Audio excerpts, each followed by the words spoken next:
Welcome back or to the Grey Couch, where we say that marriage and life is not really black or white, but many shades of grey.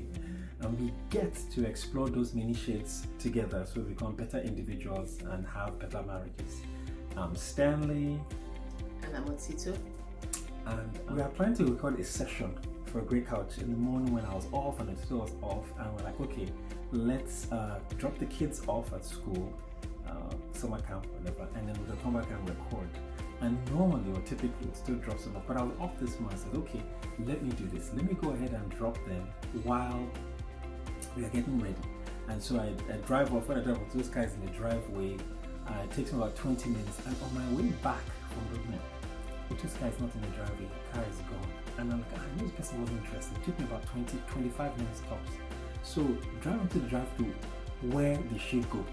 Pause. I want to come back there. So with that in mind, we're going to come and finish that story. But this week, what are we talking about? We're talking about questions and assumptions. And let me give you a little bit of backstory. Mm-hmm. So I come from what I will call a high context society and family, whereby we didn't use a whole lot of okay.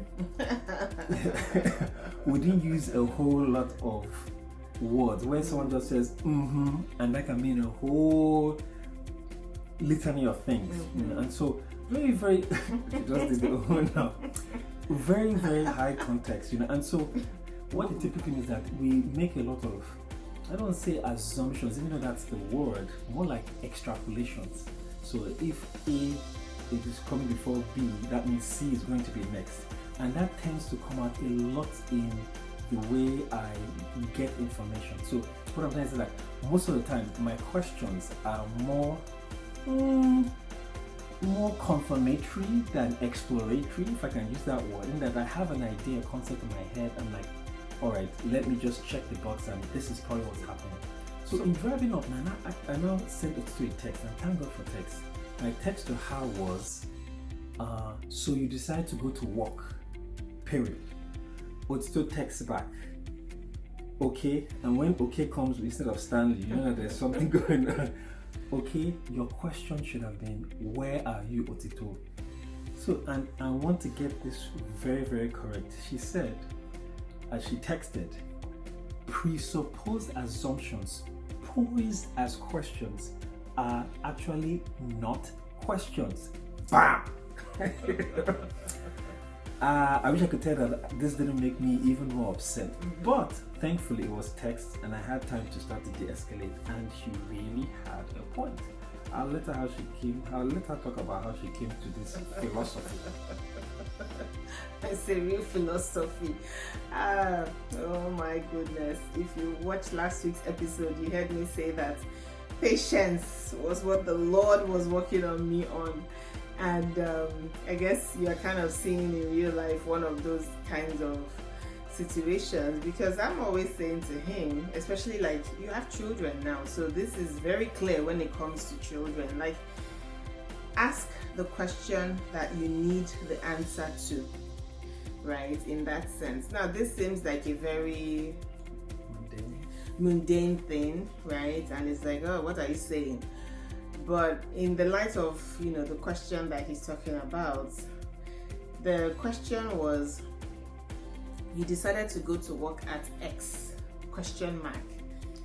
So I looked at it, I said, is this a statement? Is this a question? Or what can I call this now? Because in my mind, I was like, you've already made a presupposition that I went to work at a certain place, which was the furthest thing from the truth that you could ever, even think, So, but I wasn't even trying to say, why would you think this? Why would you think that?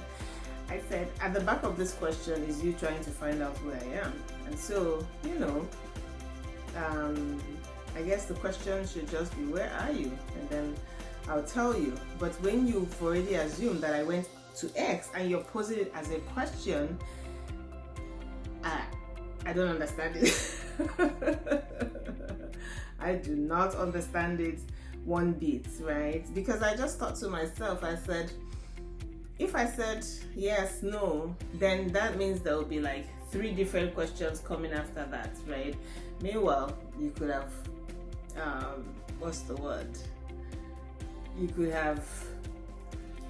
You prevent something from even going down that way by asking just a succinct question to satisfy, the curiosity of the thing that was going on in your mind. So, never mind that we're here talking about this thing very lightly. This was a long, almost 40-minute conversation of no. And I don't want to drag you guys through that same conversation, but along the mind that question never even crossed my mind, because like I said, this was not an exploratory question, it was a confirmatory question, because it's a weekday, you're not in the house, you've gone here, and so when she posed the question, my first final response you're grown up, you can go wherever you want. I'll be honest with you, that was a defensive pose as opposed to, but the question didn't cross my mind. But importantly, she has a point. I wanted to find out where she was or why the plan had changed, and I didn't get a memo to that effect that the plan has changed in a text or something, but apparently the plan hadn't changed. But it's very small, it's very, very minuscule, but you can imagine how this stacked up on another pose of quote-unquote crime in terms of question asking or presupposition. One, building blocks. You have literally a house of cards that can come because everybody, I shouldn't say everybody, I have all these presupposition on presupposition, I'm stacking one on top of the other, one on top of the other. But the question is, if this is the way I tend to operate, I guess my shock was after 16x years, how come which is required as a letter explain, how come after this, I've always asked questions in this format, how come all of a sudden we're having issues right now, high context high context communication, that is pregnant. I'm laughing because I've always said this. I think you're just now noticing it and thinking, oh, this woman is still serious about this thing after 16 years. Like I literally said to you, I said, I don't have many heels that I pick, but this is the one that I'm willing to kind of put a stick on, because it's just like, what is the question that you're asking? This is literally what I'm trying to say. But like you're saying, it's such an ingrained pattern of communication that somebody will be like, oh, so why are you still fussing about this? It's been 16 years. But I am, because of the children. I think that makes it even more critical, because you tend to reprimand the children for doing exactly this, and I'm thinking, but you do it as an adult, right? And it's very interesting because there's no question there. It's a question of, I already have a presupposed, conclusion that I'm wanting you to, confirm. And it's like, I guess for this particular one, it's because it was text. I think that's why you kind of noticed it. But normally, when that happens, remember the thing I always say is, what are you asking? This is a question I always ask you. That's the redirect. Yeah, I always say, what are you asking? Because there's this proverb that, the person that asks questions doesn't get lost. But in order for you not to, get lost or to find your way, you have to ask the right questions. Like I always believe in the power of asking the right questions. Again, I don't know if it's from, this, like the science background, or in order to prove a hypothesis, you have to ask the right questions. You have to craft the, what you call the null hypothesis. You have to craft it well. Otherwise, the whole experiment is just going to be babash, like nothing. You understand?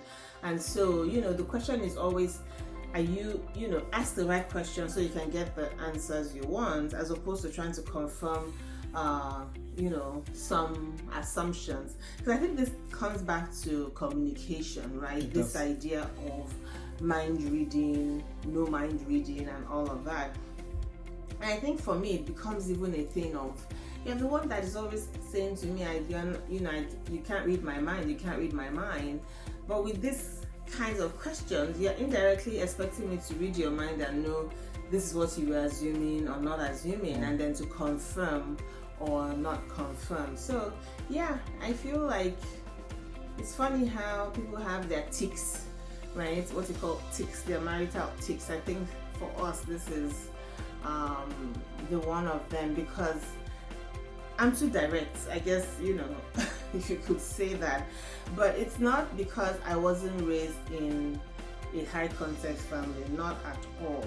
But I think the older I get, the more I see that, things that are not said out can just,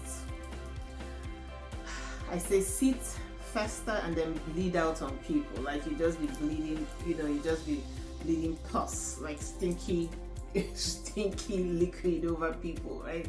That's kind of the mentality that I have. So if something is bothering you, come out and say it, and say, this is what I'm thinking, right? It confirmed, right? Is it true or is it not true? But when you come out and push the assumption out there and put it as a question, then my question back is always, what do you need to know? Like, what is driving this statement posed as a question, and is there a way we can, get to clarity here? Because it's all about clarity. Yeah, I'm happy. That clarity, I agree. I'm happy you say the word of clarity, because that is something that you pose, that when the question is clearer, both the asked and the asker are able to get what they want to get to. And it's interesting that I find it's easier to do at work than at home. A lot of times at work, when someone asks a question, I'll be like, okay, let them pause, let me give them a few minutes to kind of clear up in their mind what exactly they want. And then that way I'm able to better help them. But for some strange reason, something gets short-circuited when I come home and I'm talking with you. Perhaps it's the long relationship we've had. I don't know. Maybe that's, and I'm just being frank here, maybe that's tainting the waters a little bit. But I expect, again, another assumption, that this person to already know or to kind of figure out where I'm going before I land there. I don't know. But this has been a point of contention, and it goes back to communication. Clear communication. So my question for you though is that in your communication, are you more like me, where you're like, this is more of, I have an idea of what's going on, I just want you to check off the box, and confirm? Or are you more like her, direct, and well, this is exploratory, I'm not sure if you're left or right, but I want you to be more clear so I can give you a straight answer? And when you get called out by your senior owner, do you react like me, like, get defensive, or are you patient like how always working on patience, so calm down, And my question would be a question that one of our pastors once upon a time used to ask, that I'm always asking. I ask it to myself, I ask it to my children, I ask it to everybody.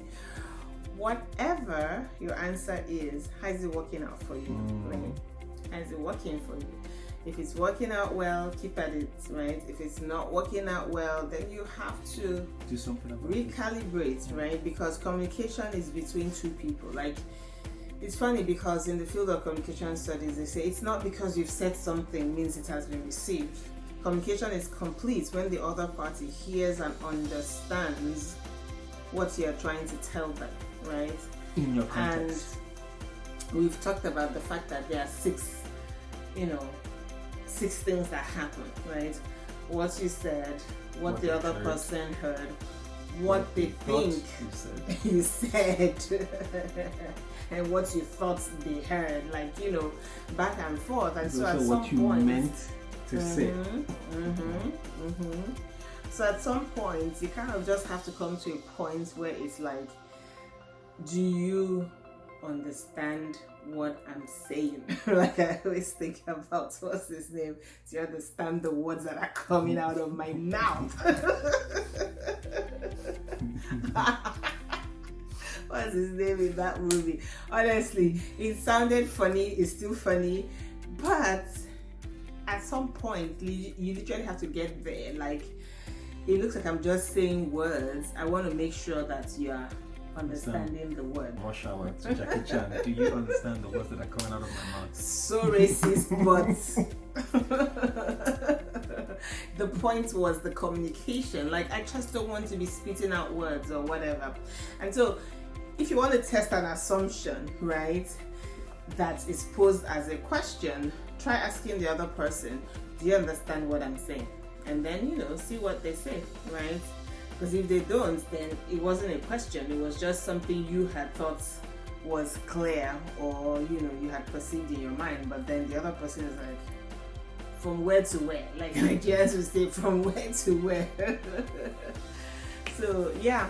Well, and I think I want to also add the fact that that's why I said this is a marital tick for us. You could have your own. It may not be this exploratory confirmatory. It could be silence, right? It could just be, you're trying to ask someone something and they're just not answering. Like, whatever it is, the idea is that communication is a two-way street. It's not just, oh, I thought you would understand me, right? Because it's funny because everyone talks about the fact that assumptions are like the lowest form of knowledge or the communication ladder. And so, in my mind, sometimes I feel like I expect more from you, that kind of idea, but then, yeah. So that's what we have for you for this week. And we have a newsletter that goes out every Monday. Email us at connect@greatcouch.co, and we'll sure to get that to you. We also have a webinar coming up in August, and it's going to be about neurodivergence and kind of exploring these differences in communication.